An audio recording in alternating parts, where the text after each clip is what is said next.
सो नमस्कार बच्चों, स्वागत है आप सभी का एक बार फिर से इस देश के सबसे विश्वसनीय एजुकेशन प्लेटफॉर्म फिजिक्स वाला पर।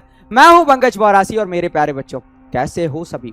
आई होप एकदम बढ़िया होंगे, मस्त होंगे और अपनी तैयारी में चार चांद लगाने के लिए तैयार होंगे। चार चार आठ हो गए, 8 चांद लगाने के लिए तैयार होंगे। तो बेसिकली अगर मैं बात करूं इस वीडियो के अंदर, तो इस वीडियो के अंदर हम एक बहुत ही इंपॉर्टेंट कॉन्सेप्ट को सीखने वाले हैं जिसका नाम है उदासीनीकरण अभिक्रिया। इसी के साथ हम सूचक के बारे में भी थोड़ा सा आइडिया लेंगे, क्या होती है उदासीनीकरण अभिक्रिया। उससे पहले मैं तुम लोगों से एक बात करता हूँ, सूचक क्या होते हैं। तो मेरे पास एक सूचक है जो है सश्लेषी सूचक, जिसका नाम है फेनोल्फथालीन। क्या है? फेनोल्फथालीन। ये फेनोल्फथालीन मेरे पास रखा हुआ है। दूसरे हाथ में मेरे पास एक विलयन जो क्षारीय प्रकृति का है, जो है कॉस्टिक सोडा का विलयन, सोडियम हाइड्रोक्साइड का जलीय विलयन।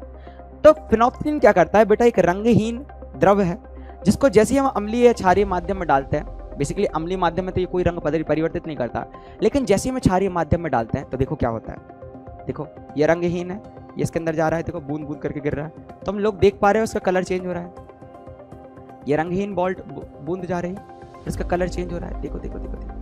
अगर मैं इसको थोड़ा सा मिक्स कर दूं, अगर मैं थोड़ा सा इसको क्या कर दूं, मिक्स कर दूं, तो कौन सा रंग हो जाएगा इसका? ये हो चुका है हमारा गुलाबी। कैसा हो चुका है? गुलाबी हो चुका है। कैसा हो चुका है? गुलाबी। तो मैं एक बात बोल सकता हूँ कि फेनोल्फथालीन एक ऐसा सूचक है जो क्षारीय माध्यम में जाकर कैसा हो जाता है? गुलाबी हो जाता है। हाँ, ये रंगहीन होता है अम्लीय और उदासीन माध्यम में, लेकिन क्षारीय माध्यम में कैसा हो जाता है? गुलाबी। क्या मैं इस गुलाबी रंग को गायब कर सकता हूँ?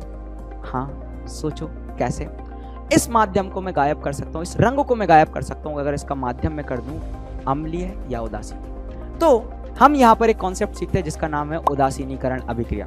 सो जब कोई अम्ल किसी क्षार से अभिक्रिया करता है, फॉर एग्जाम्पल जब कोई अम्ल किसी क्षार से अभिक्रिया करता है तो वह निर्माण करता है लवण और जल का, और जल वहां पर एक उदासीन पदार्थ होता है, इसीलिए इस अभिक्रिया को बोला करते हैं उदासीनीकरण अभिक्रिया, क्योंकि इस अभिक्रिया के अंदर एक उदासीन पदार्थ का निर्माण होता है। तो मेरे एक हाथ में विनेगर, एक हाथ में मेरे पास क्षार जिसका नाम है सोडियम हाइड्रोक्साइड। ये दोनों जब अभिक्रिया करेंगे तो मैं अगर तुम लोगों से एक बहुत सिंपल सी चीज शेयर करूं कि यहाँ पर क्या है, अगर मैं इन दोनों से अभिक्रिया करी तो कौन सा माध्यम बनेगा? उदासीन होगा। एक दूसरे के प्रभाव को नष्ट करते हैं, अम्ल और क्षार एक दूसरे के प्रभाव को नष्ट करते हैं। देखते क्या होता है, तो जैसे ही अम्ल और क्षार एक दूसरे से अभिक्रिया करेंगे तो एक दूसरे के प्रभाव को नष्ट करेंगे और इसका रंग जो होगा थोड़ी थोड़ा करके गुलाबी रंग जो होगा वो क्या होने लगेगा? गायब होने लगेगा। क्या होने लगेगा? गायब होने लगेगा।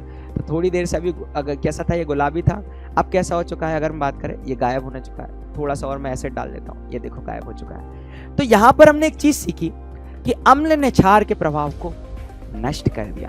तो यहाँ पर दो क्वेश्चंस तुम लोगों से बहुत अच्छे से पूछा जा सकता है। सूचक क्या है? तो सूचक वे पदार्थ होते हैं जो अम्लीय एवं क्षारीय माध्यम में जाकर अपनी रंग और गंध में परिवर्तन ले आते हैं, जिसे हम सूचक कहा करते हैं। उदाहरण के लिए हल्दी जो अपनी रंग में परिवर्तन ले आता है जैसे ही हम किसे क्षारीय माध्यम में डालते हैं।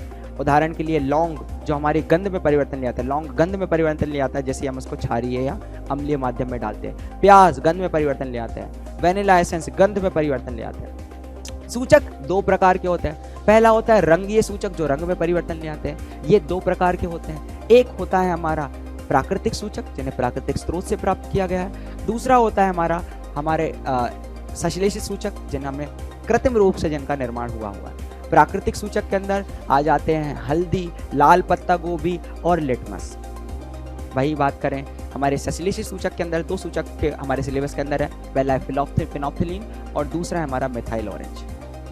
इन सूचक के बारे में अगर आपको बहुत डीप में डिस्कशन करना है तो हल्दी को जैसे ही हम अम्ल में डालते हैं तो वो पीला रहता है, लेकिन जैसे ही हम क्षार में डालते हैं वो कैसा हो जाता है? भूरा लाल। अब इसका एक्सपेरिमेंट क्या हम घर पर कर सकते हैं? आप लीजिए डिटर्जेंट पाउडर, उसको जल के अंदर घोल लीजिए, माध्यम कैसा है? क्षारीय है। जैसे ही उसके अंदर आप हल्दी डालोगे वो हो जाएगा विलयन भूरा लाल। क्या उस भूरे लाल रंग को आप गायब कर सकते हैं? बिल्कुल।